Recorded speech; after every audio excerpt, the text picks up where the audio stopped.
നമസ്കാരം. Media vision വാർത്തകളിലേക്ക് സ്വാഗതം. മഴ ആരംഭിച്ചതോടെ കുട നന്നാക്കാനും ചെരുപ്പ് റിപ്പയറിംഗിനും പേരാമ്പ്രയിൽ തിരക്കേറി. പുതുതലമുറകൾ ആരും ഈ മേഖലയിൽ എത്തുന്നുമില്ല.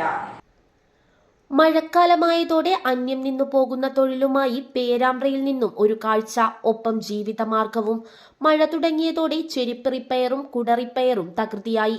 കുടകളുടെ ഇല്ലി മാറ്റാനും കാലുമാറ്റാനും റിപ്പയറുകാരുടെ കാലു പിടിക്കണം. ഇടപ്രായക്കാരാണ് ഈ തൊഴിൽ ചെയ്യുന്നത്. ഇപ്പോൾ മഴക്കാലത്ത് മാത്രമാണ് കുട നന്നാക്കാൻ എത്തുന്നതെന്ന് കഴിഞ്ഞ 3 വർഷമായി ജോലി ചെയ്യുന്ന കൂരാച്ചുണ്ട് സ്വദേശി അസൈനാർ പറഞ്ഞു.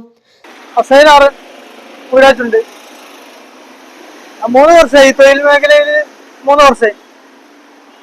മഴക്കാലത്തൊരു 3-4 മാസം കിട്ടും.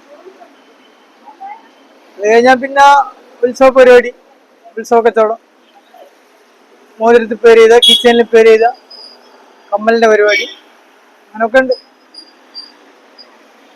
മാത്രം സാധാരണ ഈ 3 ഫോൾട്ട് കുട, പിന്നെ 5 ഫോൾട്ട് കുട, കമ്പനി കുടകൾ, സ്പ്രിങ്ങുള്ള കുട ചെയ്യാറില്ല. സാധാ കുട, സ്പ്രിങ് ഇല്ലാത്ത സാധാ കുട എല്ലാം ചെയ്യാം.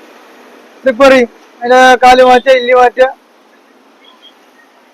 അങ്ങനത്തെ കാര്യങ്ങളെല്ലാം, തുണി മാറ്റുക എല്ലാം ചെയ്യും. സീസൺ കാലം കഴിഞ്ഞാൽ ഉത്സവ കച്ചവടത്തിന് പോകും. സ്ഥിരമായി ചെരുപ്പ് തുന്നുന്നവരും പേരാമ്പ്രയിലുണ്ട്. പുതുതലമുറ ഇത്തരം ജോലിയിലേക്ക് വരുന്നില്ല എന്നതാണ് ഏറെ കഷ്ടം. അതോടെ റിപ്പയർ എന്നതും ജനം മറക്കും.